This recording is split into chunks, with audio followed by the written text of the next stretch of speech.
नमः शिवाय। हर हर महादेव। श्री शिवाय नमस्तुभ्यम। एक मानव का शरीर और मानव के शरीर में भगवान की भक्ति, और उस भगवान की भक्ति में भी शिव की भक्ति थोड़ी सी कठिन पड़ती है। पर एक बार यदि इस चित्त वृत्ति में शंकर आकर बैठ गए तो फिर हमें चिंता नहीं रहती, फिर हमें कोई टेंशन नहीं, हमें कोई चिंता नहीं। मनुष्य देह मिल गई, मानव का शरीर मिल गया, मानव की देह प्राप्त हो गई और उस मानव की देह में शिव की अविरल भक्ति मिल जाना, शंकर भगवान की अविरल भक्ति प्राप्त हो है थोड़ी सी कठिन। पर आप जब भगवान शंकर को एक लोटा जल चढ़ाना प्रारंभ कर देते हो, शिव जी के मंदिर में जाना प्रारंभ कर देते हो, आपको खुद ऐसा महसूस होने लगेगा कि आपके पीछे कोई आपको संभालने वाला, बल देने वाला मेरा काल अधिपति महाकाल राजा खड़ा हुआ, पीछे खड़ा। कोई ऐसा है जो मुझे दुख से निकाल सकता है, कोई ऐसा है जो मुझे तकलीफों से दूर कर सकता है, कोई ऐसा है जो हमें कष्ट से बाहर कर सकता है।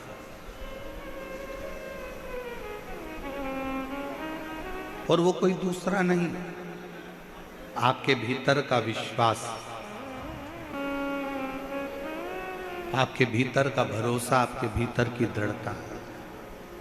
फल को काटने के लिए एक चक्कू की जरूरत पड़ती है, सब्जी को काटने के लिए एक चाकू की जरूरत पड़ती है,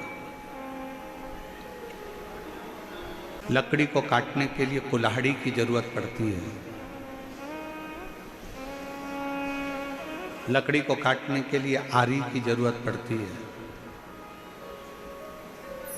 युद्ध के मैदान में दुश्मन की गर्दन काटने के लिए तलवार की जरूरत पड़ती है, और अपनी जिंदगी के सारे पापों को काटने के लिए शिव महापुराण की जरूरत पड़ती है। संचित पाप, और वो पाप तुम जानबूझकर नहीं करते। श्रीमद् भागवत में तो वर्णन किया गया कि झाड़ू लगाने से भी छोटे छोटे जीव मर जाते हैं जिसका पाप माथे चढ़ जाता है। ऋषभ देव जी महाराज की कथा जो भागवत जी में आती है, श्रीमद् भागवत के अंदर आती है, तो उसमें अहिंसा परमो धर्म की बात कही जाती है, और होना चाहिए। अग्नि को जलाया तो अग्नि में भी छोटे छोटे पतंगे जल जाते हैं जिसका पाप माथे चढ़ जाता है। बर्तन धो रहे हैं, कपड़े धो रहे हैं, उसमें छोटे छोटे जीव जल जाते हैं, छोटे छोटे जीव समाप्त हो जाते हैं, उसका पाप माथे चढ़ जाता है। चलकर अपन कहीं जा रहे हैं तो अपने पाँव के नीचे छोटे छोटे जीव मर जाते हैं, उसका पाप माथे चढ़ जाता है। ये आपके स्मरण में ये पाप नहीं है, आप इनको जानबूझकर नहीं कर रहे हो। आप में कई माताएं ऐसी बैठी हैं, कई जीजियां ऐसी बैठी हैं, कई मेरे जीजा ऐसे बैठे हैं, कई मेरी बहनें, कई मेरे भाई ऐसे बैठे हैं जो घर में चींटी अगर आ भी जाती है तो उसको मारते नहीं हैं, उस चींटी को निकल जाने देते हैं कि ये निकल जाए।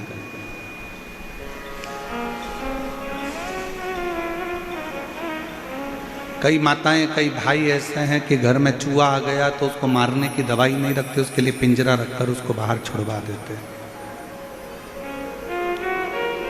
कई मेरी जीजियां, कई मेरे जीजा ऐसे हैं कि सांप अगर घर में आ गया तो उसको पकड़वाने वाले को बुलाकर उसको पकड़ाकर बाहर छुड़वा देते हैं, और जाते जाते उससे कहते भी हैं कि इसको मारना मत। आपने कोई पाप जानबूझकर नहीं किया, फिर भी मानव शरीर है, मनुष्य की देह है, मानव के शरीर के अंतर्गत पाप अपने आप हो जाता है। अब आप कितने भी बच लोगे, आप कितना भी बचने का प्रयास करोगे तो भी पाप कर्म हो जाता। तो कहा फल को काटने के लिए चाकू की जरूरत है, सब्जी को काटने के लिए चाकू की जरूरत है,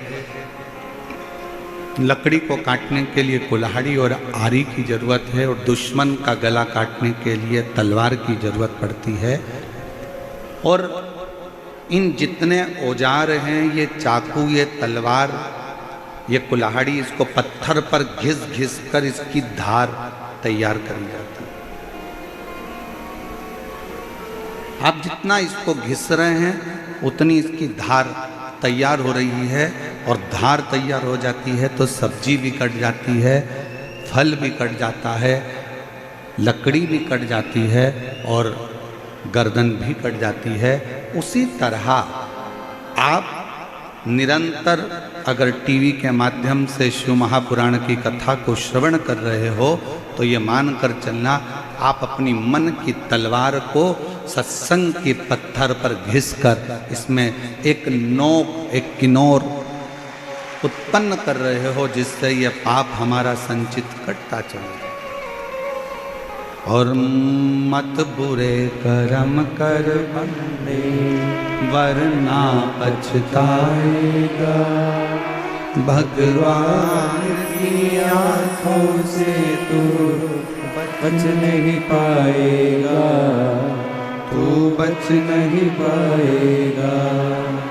अरे ओ अज्ञानी मत कर नादानी, अरे ओ अज्ञानी मत कर नादानी, तेरे कर्म का फल भी तू ही पाएगा, जैसा किया तूने तेरे आगे आएगा। मत बुरे कर्म कर बंदे वरना पछताएगा, भगवान की आंखों से तू बच नहीं पाएगा, तू बच नहीं पाएगा। हमारे संचित पापों को काटने के लिए शिव नाम, शंकर की भक्ति, शिव पुराण और शंकर के मंदिर में चढ़ाया गया एक लोटा जल बहुत जरूरी है।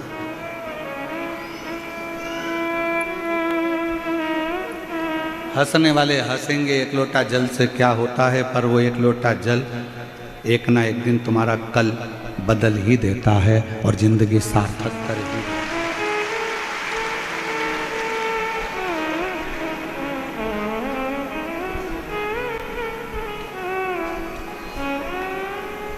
कोई लेट बनता है, कोई जल्दी बनता है, शिव को जल चढ़ाने वाला एक दिन सेठ जरूर बनता है।